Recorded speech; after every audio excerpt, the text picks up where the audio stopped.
Risalah itu bentuk komunikasi antara hamba dan Allah Subhanahu wa Ta'ala.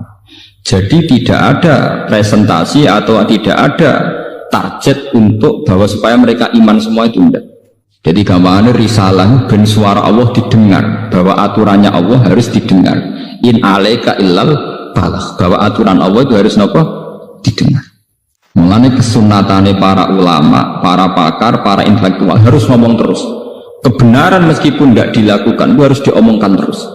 Sekali kebenaran didiamkan, entah itu atas nama liberalisasi atau demokrasi, maka Allah akan mencabut barokatul ardi, dan pasti akan terjadi prahara besar, pasti terjadi kiamat. Dan itu na'udzubillah misalnya apa? Kebenaran itu harus diomongkan terus.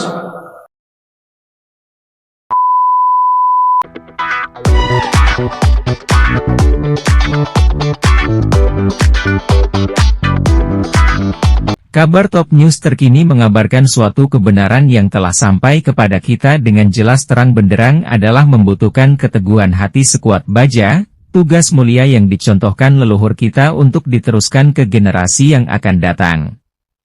Yuk kita simak dan semangati admin dengan tap-tap layar like, subscribe, lonceng, komen agar silaturahmi tidak terputus. Di hari kiamat nanti akan ada dua fariqain, ada dua golongan di akhir zaman nanti. Satu adalah nutfah nubuwah, yang kedua adalah nutfah dajjaliyah. Jadi Dajjal itu dikisahkan dalam kitab-kitab kuning, itu dia akan bicara tentang surga, mengajak orang ke surga, sebenarnya itu neraka. Orang dia melarang ke neraka, sebenarnya itu adalah surganya Allah Subhanahu wa Ta'ala. Dia bicara kebenaran yang sangat meyakinkan, sebenarnya itu adalah kebatilan. Dia melarang orang untuk melakukan kebatilan, sebenarnya itu adalah kebenaran yang hakiki. Nah, orang-orang yang tidak punya curahan kasih sayang Allah akan mudah terperdaya ketika itu. Ya, orang-orang yang disapa oleh cinta kasih sayang Allah ketika itu akan terselamatkan, walaupun minoritas. Jadi kebenaran itu kadang-kadang didukung oleh minoritas.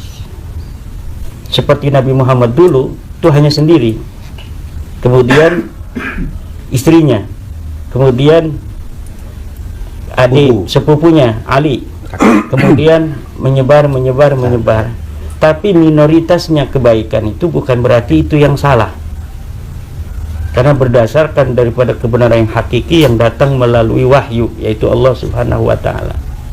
Kemudian berkembang, namun tidak akan bisa mencapai mayoritas mutlak kebenaran itu, karena itu akan selalu dibagi oleh Allah antara firqah nubuwah dengan firqah dajjaliyah. Buktinya agama Islam, sebenar-benarnya agama Islam itu hari ini tidak mayoritas di dunia. Dari jumlah seluruh penduduk bumi, berapa persen yang Islam dan berapa persen yang selainnya. Begitu pula kita jangan mengharapkan semua orang menerima dari kebaikan yang kita tawarkan, dari kebenaran yang kita bawa.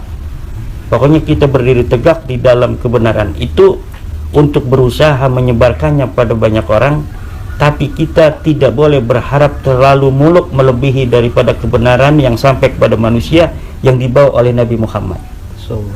Karena ternyata Islam pun hari ini tidak menyeluruh ke seluruh bumi. Seperti itulah kita berjuang, bukan untuk meyakinkan semua orang untuk percaya pada kita, tapi pertama yang harus kita pegang adalah kepercayaan yang dalam dari diri kita sendiri, untuk membawa sebanyak-banyaknya orang untuk mengikuti kebenaran ini, bukan mengikuti kita. Jangan sampai kita membawa kebenaran, kita yang ingin diikuti. Ketika kita membawa kebenaran, lalu nama kita harus selalu disandingkan dengan kebenaran itu, maka itu kita bukanlah seorang pejuang. Jadi ketika kita membawa kebenaran, setelah kita memperlihatkannya, menyajikannya kepada khalayak, maka terserah apakah nama kita akan dibawa dalam kebenaran itu ataupun tidak. Kita akan bersama-sama mengusung kebenaran walaupun nama kita sama sekali tanpa disebutkan. Itulah seorang pahlawan dan pejuang yang hakiki.